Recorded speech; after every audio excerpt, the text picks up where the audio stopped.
Hola, esto es la mágica historia. Em, Vamos a cerrar la idea de los indicios, signos y símbolos. Em, Insisto que esto no es, la idea no es hacer un diccionario de signos y símbolos. No tiene, eso para mí no tiene sentido. La idea es explicar cuál es la relación de estos conceptos con la idea de la magia. La idea de la magia que hemos explicado acá en el sentido de este canal. Ok, pero antes que eso, el noticias. Hace un par de días atrás, está fresquita esta noticia. La revista Nature, suena de sucaritas. No, pues esta revista científica eh, publicaron, ¿cierto?, un trabajo arqueológico que se está haciendo en México, en una cueva en el estado de Zacatecas, y donde habrían encontrado utensilios de piedra, ¿cierto?, cuchillos, todas estas cosas rudimentarias, pero de 32.000 años, hasta, no recuerdo bien, 18.000 años parece que era. Eh, Pero el tema es que nuevamente un yacimiento arqueológico, ¿cierto?, en América, que nos indica eh, que la población de América se produjo, en este caso, por lo menos 20.000 años antes de lo que se nos dice, ¿cierto? Se siguen acumulando evidencia científica con respecto a este asunto, pero se sigue insistiendo en la versión oficial.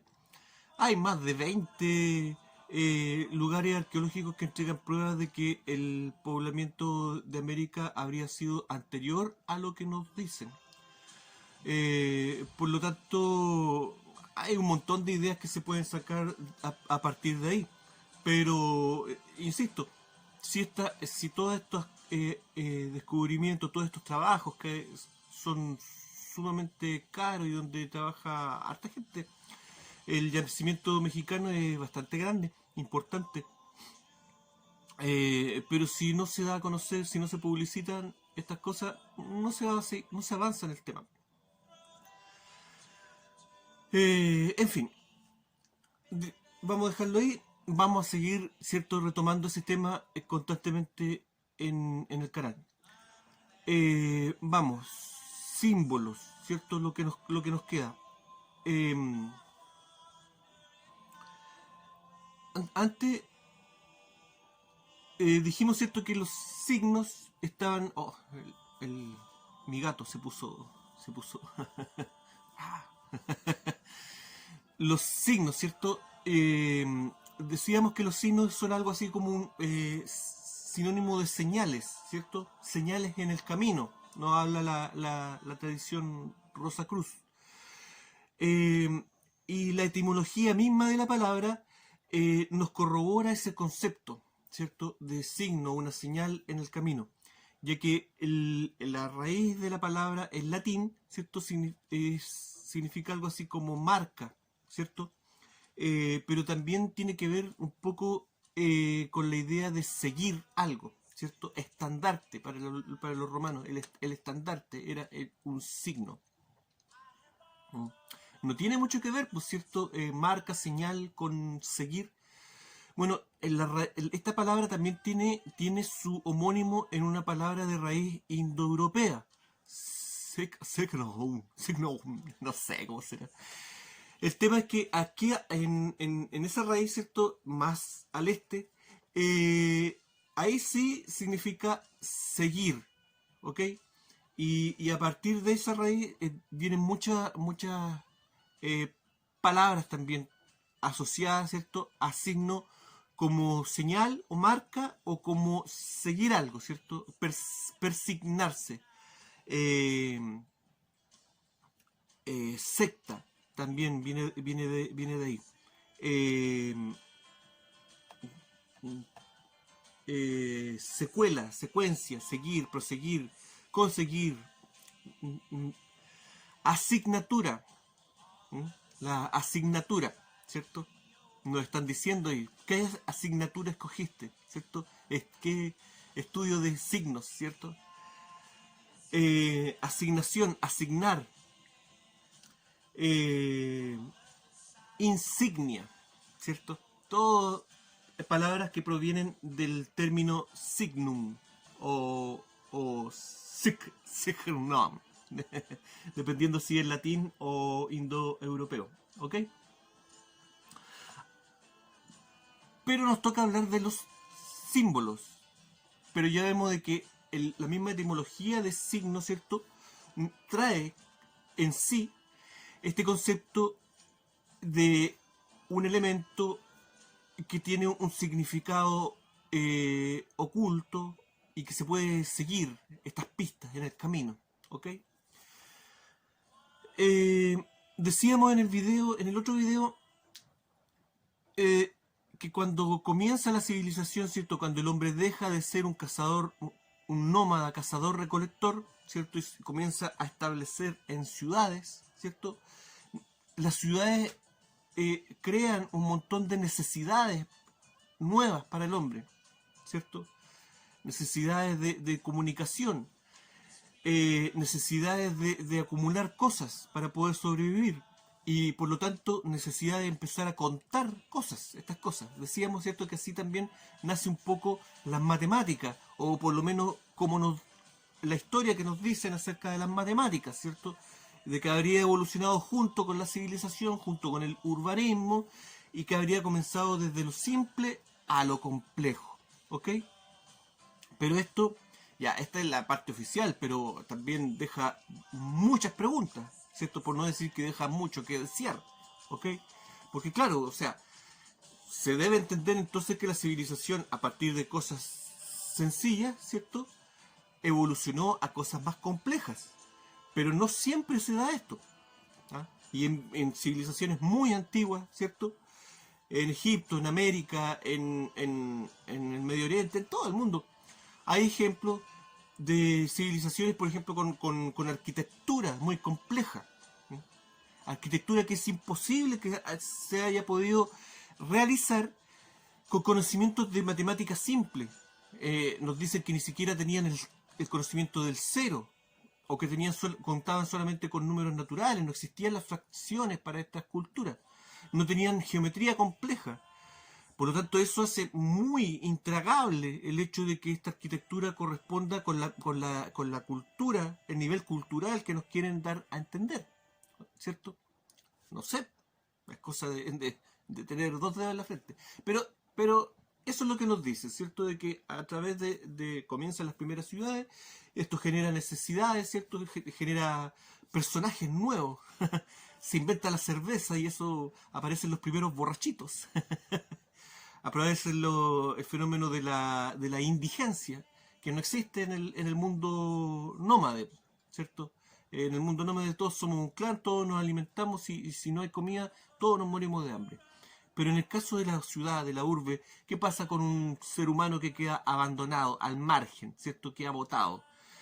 No puede hacerse de alimento por sí solo y necesita mendigar. Aparece este personaje, el indigente. Bueno, me volé de nuevo.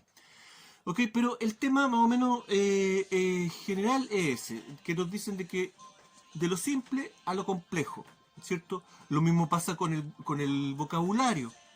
Aparecen también los signos de escritura a partir de necesidades prácticas, ¿ok? ¿Qué necesidades? La necesidad de comunicar transacciones y asegurarse de que esas transacciones sean fieles. Me explico. Nacen las ciudades, ¿cierto?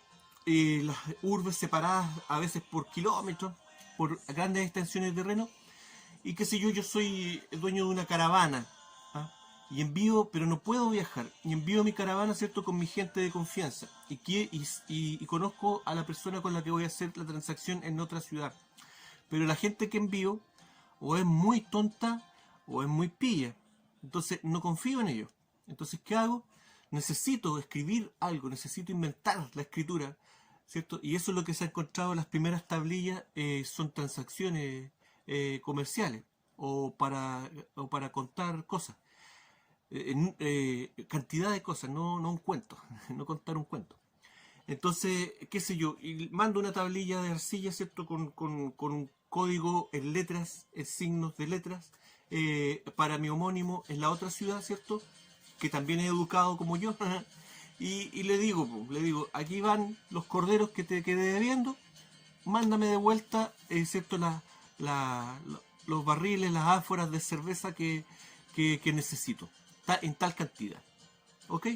Y después de eso se supone que va evolucionando, aparecen también las primeras, en arcilla también, ¿cierto? Las primeras cartas de tipo pero de tipo diplomático, esto en gente educada, ¿cierto? En reyes o en altos funcionarios que se escribían de una ciudad a otra con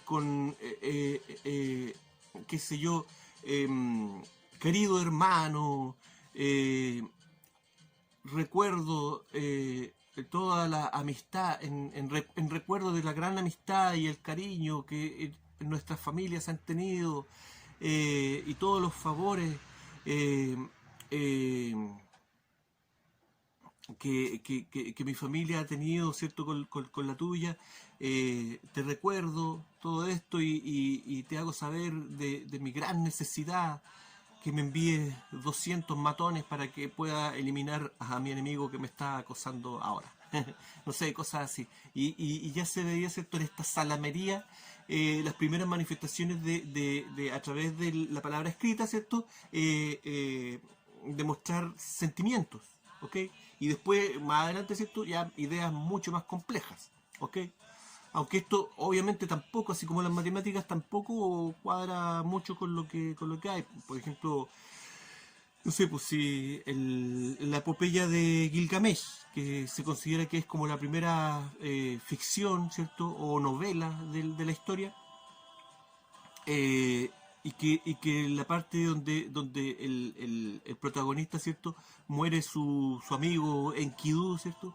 Y muestra de forma muy explícita un dolor tremendo ahí, y muy vívido, una parte muy expresiva de ese asunto, ¿cierto? Y se supone que eso fue escrito también casi al principio de lo que se conoce como la escritura ya formal.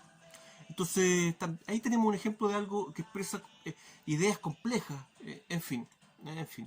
Está también el ejemplo de la escritura bereber, el tifinaj, ¿cierto? Tifinaj. Que los bereber de hoy en día no son capaces de leer tifinaj antiguo, porque es muy complejo. Aquí se da, ¿cierto?, que nace esta escritura como de crucecitas, círculos y puntitos. Pero nace complejo y después se va haciendo más simple. Eso no tiene sentido. No tiene sentido. ¿Cómo? ¿Cómo? Algo simple se convierte en complejo, pero no es al revés, ¿entienden? A menos que le hayan enseñado a esta gente desde un comienzo la escritura así como en su forma más expresiva. En fin, pero ahí está el asunto. Comienza la escritura, ¿cierto?, por una necesidad, nos dicen, ¿cierto?, práctica, a desarrollarse. ¿Qué tiene que ver esto con los símbolos? Porque en la escritura, ¿cierto?, son signos, ¿cierto? Decíamos que los símbolos son eh, manifestaciones más complejas, que interpretan cosas más complejas y en capas de complejidad. ¿Ok? Ya, lo que pasa es que la palabra símbolo, a pesar de que los símbolos existen desde los albores de la civilización, pero la palabra símbolo comienza a usarse en Grecia. ¿De qué manera? Bueno, símbolo está dividido, ¿cierto?, en dos fracciones la palabra. Símbolo. Símbolo.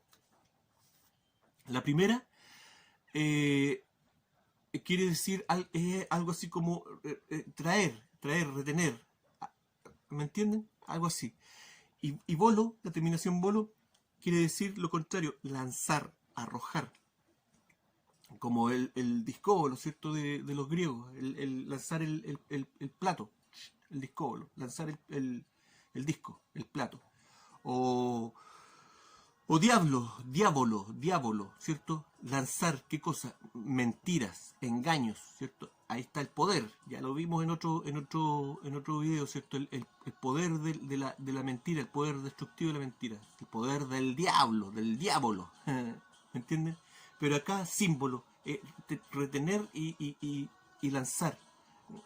Está como raro, ¿cierto? Está como rara la conjunción ahí del término. ¿Por qué lo usaron de esa manera?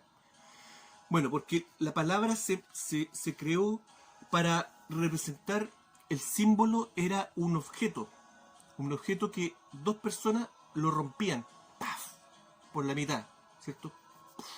Y cada persona, cada uno se quedaba con una parte de ese objeto. ¿Con qué sentido? ¿Con qué finalidad?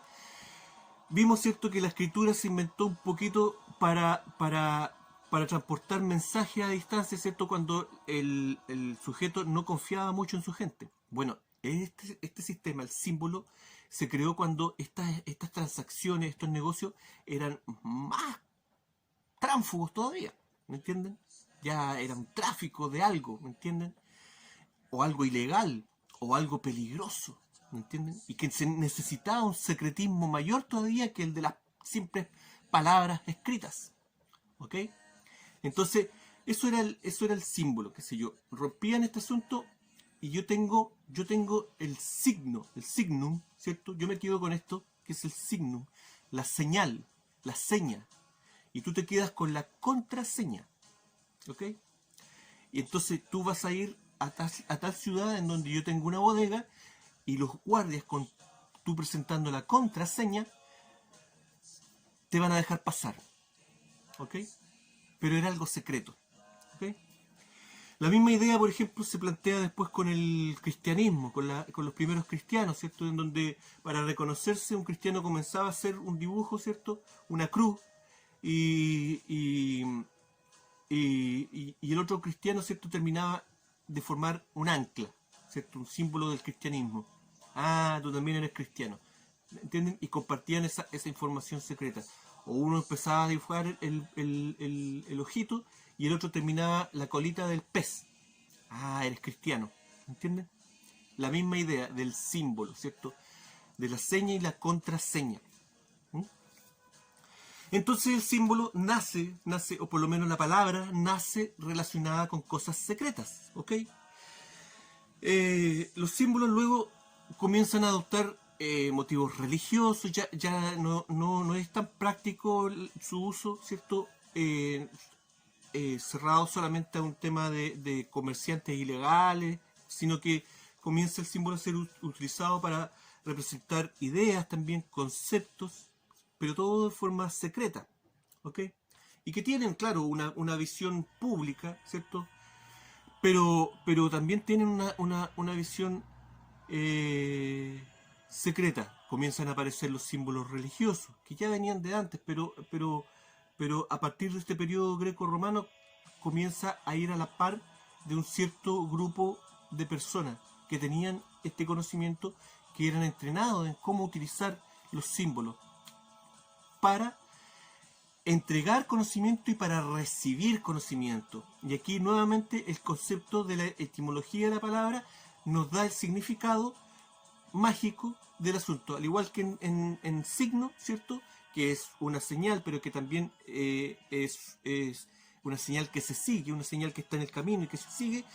El símbolo es algo en donde tú entregas algo, pero también recibes algo. Tú puedes, a través de un símbolo, enseñar y al mismo tiempo aprender, ¿ok? Existen distintos tipos de símbolos, obviamente. Esto es un tema complejo, largo. Eh, los más complejos, ¿cierto? Los símbolos más complejos serían los sigil o sigil. De ahí viene sigiloso. ¿No? Pero no nos vamos a enredar con ese asunto porque es muy complejo. Y son símbolos siempre asociados a conocimiento. El sigil siempre está asociado a conocimiento oscuro. Muchas veces de carácter, qué sé yo, entregado por alguna entidad oscura, o por una persona que simplemente está loca y cree que hay una entidad hablándole en su cabecita y dictándole cómo crear ese sigil complejo, sumamente complejo y con infinidad de capas de conocimiento, en donde la persona finalmente llega a perder la razón ya de tanto meterse en este simbolismo complejo, y con un conocimiento que va más allá ya de lo humano. ¿Ok? Me estoy volando, ¿cierto? No, es un tema oscuro y no lo vamos a tomar ahora. Estamos viendo el rasgo general de este asunto. Eh, bueno, en las matemáticas también hay un rastro de algo extraño, de algo que nos habla. Decíamos en el otro video, ¿cierto?, de que la matemática como la conocemos nosotros, ¿cierto?, Eh, no está sincronizado con el cerebro humano. La mentalidad de un niño, ¿cierto?, preescolar, su razonamiento matemático es muy distinto. Decíamos, ¿cierto?, que hay estudios que demuestran de que el ser humano tiene un pensamiento logarítmico, que agrupa cosas, pero no en forma individual, ¿me entiendes? Y la matemática es extraña, es como venida inspirada de otro lado, ¿cierto? Y bueno, hay una historia también ahí con el tema del sistema binario, que es muy antiguo, que lo inventó un alemán, ¿cierto? En el siglo XVIII, que no le gustaba este asunto de los dígitos que conocemos nosotros, y quiso resumir todo eso y creó el sistema binario de 0 y 1, el mismo que se utiliza hoy en día. El problema era de que el sistema binario, para poder escribir un número, ¿cierto? Es como los números latinos, como los números romanos. Queda un número exageradamente alto, ¿cierto? Porque si yo quiero escribir 33, necesito escribir 00110000, en fin. ¿Me entienden? Es ridículo. Entonces este caballero se dio cuenta de eso y dijo, voy a hacer una máquina que pueda leer estos números. ¿Ok? Pero él se dio cuenta de que muchos de los números, ¿cierto?, de los dígitos que ocupamos en la matemática están de más. Es creación prácticamente artística del ser humano. Perdón. Y que toda la matemática se puede resumir en esto de 0 y 1. Obviamente en su tiempo al tipo lo consideraron un loco y no fue capaz de llegar a construir su máquina, o si no, el caballero habría inventado, ¿cierto?, habría creado la primera computadora de la historia. Pero hoy en día está comprobado de que el sistema binario de 0 y 1, que no está hecho para la mente humana, está hecho para las máquinas, ¿ok? Las máquinas pueden descifrar, ¿cierto?, todo este conjunto de 0 y 1, llevado al infinito, ¿cierto?, a la ridiculez. El cerebro humano solamente puede agrupar un grupito de 0 y 1 dentro de su cabeza, pero una máquina no. Puede infinitos datos a través del sistema binario, ¿cierto? Claro, las matemáticas están hechas no para el ser humano. Es un conocimiento que anda en el aire, pero no es humano. ¿Ok? Ya. Ese tema lo vamos a retomar a lo mejor después. Dejo la idea dando vuelta por ahí.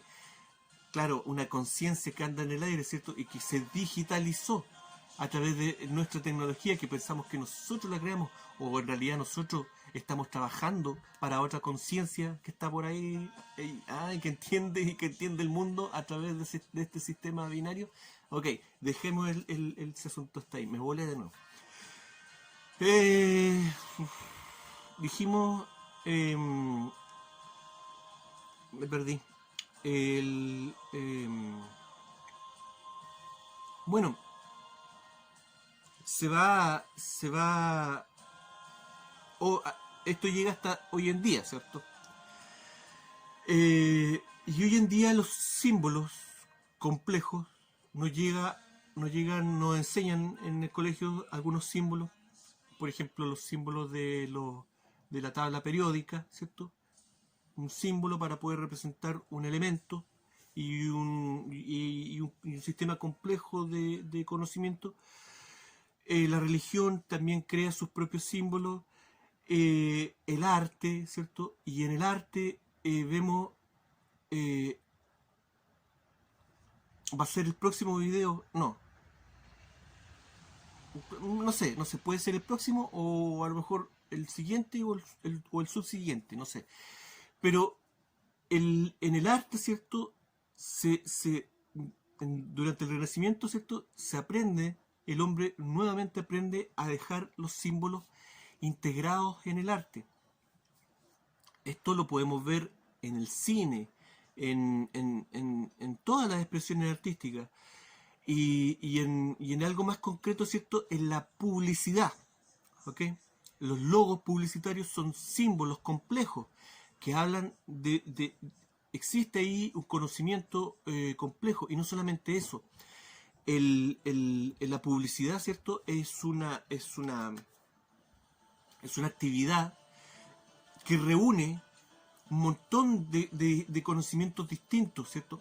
El publicista no solamente aprende arte, aprende también psicología, antropología, todo lo que sirva. ¿Cuál es la finalidad de la publicidad? Todo lo que sirva publicitar, ¿cierto? El producto, la idea que se quiere dar a conocer y que la persona lo consuma, ¿cierto? Entonces aquí el símbolo no solamente te entrega un conocimiento enigmático que va directo a tu subconsciente, tú no lo entiendes, pero tu subconsciente lo absorbe y que incluso es capaz de lograr respuestas somáticas en el individuo, ¿cierto? Esta necesidad de consumir lo que se me está mostrando. Me volé, ¿cierto? Sí. Vamos a ver esa idea en los próximos 2 videos, o un video, no sé todavía cómo me voy a ordenar. Pero vamos a ver un poquito más profunda esa idea, pero la vamos a tener que tomar aparte, ¿cierto? Vemos cómo muchas veces la publicidad tiene que ser regulada, ¿cierto? Porque si no existe una entidad que la frene, estos magos, estos verdaderos magos, pueden llegar a cosas que nosotros no hemos visto, porque justamente la publicidad es regulada, es limitada. Si no fuera así, hay muchas cosas, campañas publicitarias que no han podido pasar el coladero, ¿ok? Pero ¿qué pasa, por ejemplo, cuando este poder del simbolismo se entrega, por ejemplo, a través de la política, ¿cierto? Un político experto, un mago, puede crear, ¿cierto? Puede decir un discurso hablando de una cosa a miles de personas y en realidad está queriendo decir otra. Y posiblemente los mismos afectados de lo que este mago está diciendo aplauden lo que este político está diciendo. La magia de decir una cosa, pero en forma enigmática, ¿cierto? En forma engañosa, con doble significado. ¿Se puede llevar el simbolismo a la palabra escrita o al habla, ¿cierto? Sí, pues tenemos un ejemplo. El símbolo en el habla, ¿ok? La parábola, claro que sí. Veíamos, ¿cierto?, que este término bolo o bola, en este caso, ¿cierto?, que significa lanzar, arrojar, ¿cierto?, al margen. Parábola, ¿cierto?, al margen. Lanzar al margen. De nuevo nos encontramos con un concepto raro, ¿cierto? Lanzar al margen, como que no dice mucho. Bueno, la parábola también existe, ¿cierto? Sirve la palabra para indicar una figura geométrica. Cuando se corta un cono, ¿cierto? El círculo, esta curva, ¿cierto? Se le llama parábola, la curva que queda, ¿cierto? Entonces, al margen, enseñar algo al margen, ¿ok? Por ejemplo, no directamente, ¿cierto? La parábola, hacer una parábola, ¿ok? El mensaje no te llega en forma directa.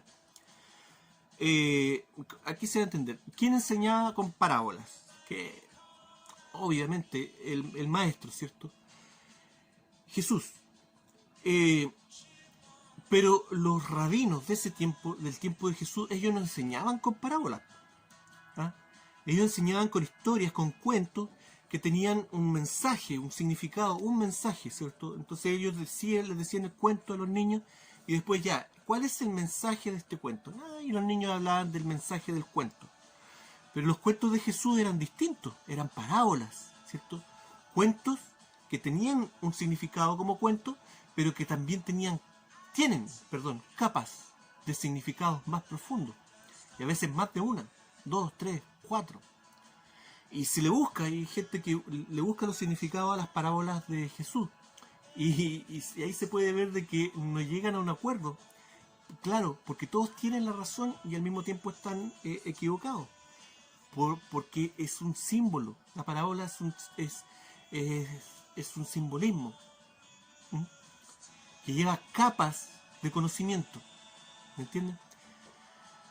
¿De dónde toma Jesús? Si los rabinos de su tiempo no enseñaban con parábolas, ¿de dónde toma él esta idea? Bueno, la parábola se enseñaba en Egipto y en el Egipto antiguo. Hay parábolas muy antiguas, se han encontrado parábolas muy antiguas en templos, qué sé yo. Entonces, en estas escuelas de misterio, los sacerdotes enseñaban con parábolas, ¿cierto? A los niños. ¿Ah? Le decían esta parábola, al igual que los rabinos, y cuando terminaban de decir el cuento, ¿cierto? ¿Qué quiere decir el cuento? Y la mayoría de los niños, ¿cierto? Daban el resultado más obvio, pero entre medios, pero yo vi otra cosa, maestro. Este sirve. Y se lo llevaban para que avanzara otro nivel, ¿me entienden? Claro, y Jesús, niño, ¿cierto? Cuando es visitado por los reyes magos y avisado de que lo están persiguiendo, ¿cierto? ¿A dónde se lo llevan? ¿Ah? En el María ahí arriba del burrito, ¿cierto? Viajando de Belén, ¿cierto? Cruzando toda el desierto, ¿cierto? Cruzando todas estas tribus de árabes nabateos peligrosos, estas rutas, ¿cierto? Llenas de asaltantes y asesinos, pero José y María fueron en un burrito con Jesús y llegaron a Alejandría, en Egipto, ¿cierto? Sanos y salvos. No, pues era una caravana de gente. Jesús era un personaje muy importante que debía ser protegido. No lo iban a mandar en burrito nomás. Bueno, pero ¿a dónde se lo llevaron? A Egipto, a Alejandría. Alejandría, la capital de Egipto en el tiempo de Jesús, ¿cierto? Y la capital de la magia, obviamente. Entonces, cae de cajón la idea desde dónde importó Jesús la técnica de enseñar a través de la parábola, ¿ok? Entonces, ahora yo no sé qué está esperando usted. Vaya, agarre una Biblia, ¿cierto? Póngase a estudiar ahí las parábolas y ve ahí lo que esas historias le dan a entender. Porque eso es muy importante. Uno no está preparado, por eso estos asuntos vienen en capas, porque estas capas se revelan, ¿cierto?, en distintos niveles de nuestra vida. Uno vuelve a ver una película, ¿cierto?, que vio cuando era niño y ya de adulto tú la ves con otros ojos, ¿cierto? Lo mismo sucede con esto.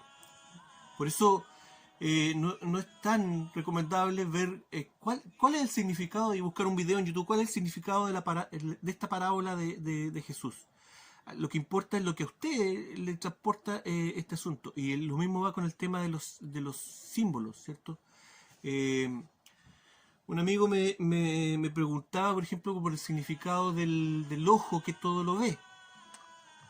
Yo le di lo que para mí representa ese asunto, ¿cierto? Pero yo sé que no lo dejó conforme el tema, pero es por lo mismo, porque estos símbolos, ¿cierto? Hay videos donde, qué sé yo, aquí se explica el significado del ojo de Ra o del ojo que todo lo ve, ¿cierto? O el águila bicéfala, ¿cierto? Pero esto va en capas de profundidad, ¿me entienden? Por lo tanto, lo que un símbolo representa para una persona, para otra persona es algo totalmente distinto, ¿ok? Y depende de muchas cosas. Por eso un símbolo, ¿cierto?, se puede transformar en un simbolismo, ¿ok? Simbolismo, seguir el símbolo, Un ejemplo de eso, ¿cierto? La esvástica, ¿cierto? La esvástica nazi, ¿cierto?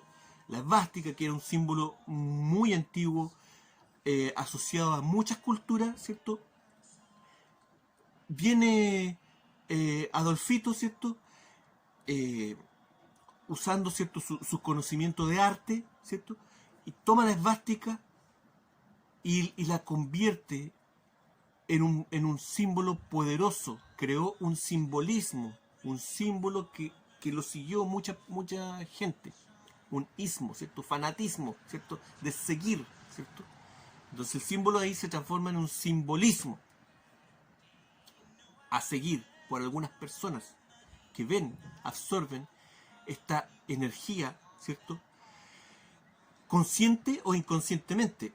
Por ejemplo, cuando Hitler hizo su dibujito de la esvástica, de cómo debía ser presentada, ¿cierto? Con los colores, con la posición en que debía ser presentada, Hitler llegó con su dibujito debajo del brazo, ¿cierto? Y se la presentó a la cúpula alemana, a una cierta cúpula.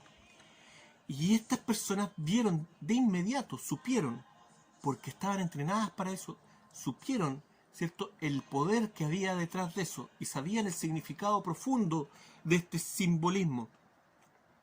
Ellos no absorbieron la idea inconscientemente, pero luego cuando esto se masifica, ¿cierto?, este poder de este símbolo, de este simbolismo, es absorbido por las masas de manera inconsciente. Y ahí vemos el poder de un símbolo, ¿cierto?, que puede crear un efecto somático en tu cerebro y hacerte creer que tienes un enemigo, o hacerte creer que tienes a los dioses de parte tuyo para poder comenzar una guerra, ¿cierto? Me volé de nuevo, ¿cierto? Claro que sí. Hay un canal que se llama Virtus Veritas. Un canal que yo está ahí, no quería recomendarlo. Porque este canal, en un principio, me encendió lucecitas de alarma, ¿me entiendes? Pero ha ido evolucionando el canal de buena manera, así que ahora por lo menos no tengo resquemores en ¿cómo se dice? Recomendarlo, ¿ok? Y este canal, en algunos videos ya, en los últimos videos, ha hecho algunos videos acerca de símbolos antiguos, símbolos religiosos de la India, de divinidades hindúes, y también, por ejemplo, también del ojo de Ra, ¿me entiendes? Pero aquí visto desde un punto de vista en donde el símbolo representa específicamente es una representación de parte del cerebro humano, ¿ok? Así de loco, pero muy coherente, presentado de forma muy coherente. Y ahí vemos este asunto. Ahí hay una interpretación del símbolo en forma muy acertada. Busque el canal Virtus Veritas, habla de muchas cosas interesantes. Y ahí vemos una capa, ¿cierto?, de interpretación, ¿me entiendes? Pero obviamente no es la única. Y por eso esta idea está en lo correcto y al mismo tiempo es una parte de una verdad, ¿me entienden? De la verdad de estos símbolos que pueden agrupar conocimientos, como dijimos, muy complejos a través de un solo dibujo. Entonces piense usted eh, eh, todo lo que se puede entregar en forma inconsciente a una persona a través de todo el arte, a través de la música, a través de la fotografía, de la pintura, de la escultura, del cine, ¿cierto? En el cine pueden aparecer flash de imágenes rápidas, ¿cierto? Que son ¿cómo es que se les dice a esas imágenes? Se me fue la palabra, pero que van directo a su inconsciente. Flash muy rápidos que ni siquiera alcanzamos a ver de forma consciente. Subliminales me está soplando aquí. Esa era la palabra. Imágenes subliminales. En fin, eso es un poco la idea, ¿cierto?, de este tema. Yo sé que estos videos fueron un poco largo, un poco tedioso, pero van a servir para entender lo que se viene después, lo que vamos a hablar después acerca del tema de la magia y cómo influye la magia en toda nuestra sociedad, en toda nuestra vida, sin que, muchas veces sin que lo sepamos, sin que nos demos cuenta. Eso. Estoy seguro que se me quedó algunas cosas. Ah, sí, quería explicar un poquito, por ejemplo, también, bueno, ya queda claro por qué no me pongo a explicar este signo quiere decir esto, este símbolo quiere decir esto otro. Obviamente no se puede. Es imposible, es demasiada información. Pero, por ejemplo, quiero tomar un ejemplo del, del alfabeto. Eh, Hasta el día de hoy, los lingüistas académicos, ¿cierto? Algunos muy destacados, aquí hay estudios libracos, gruesísimos, pero no se ponen de acuerdo cuál es el origen del alfabeto, ¿cierto? De la escritura, dónde nace la escritura, por qué, porque este tema está contaminado, porque conlleva un poder, ¿cierto? Y está contaminado con motivaciones políticas, ¿me entienden? Entonces, por eso es que no se llega a un acuerdo y hay discusiones pero horribles con respecto a este asunto, ¿me entienden? Entonces, eh, está viciado este tema, pero entre medio de todo eso algo se puede rescatar, ¿me entiendes? Eh, pero lo vamos a retomar la idea más adelante porque me va a servir de trampa. Algo los voy a dejar metidos. Pero sí, sí lo vamos a ver. Porque me va a servir el tema para hacer un trampolín entre el alfabeto, ¿cierto? Y el próximo video que va a ser el inicio ya de la magia en sí. En el próximo video entonces vamos a hablar de la magia elemental, elementum, ¿cierto? Y ahí vamos a retomar esta idea de el alfabeto y sus misterios y la magia elemental. Elemental, mi querido Watson. Gracias. Esto fue La Mágica Historia. Que estén todos bien. Chao.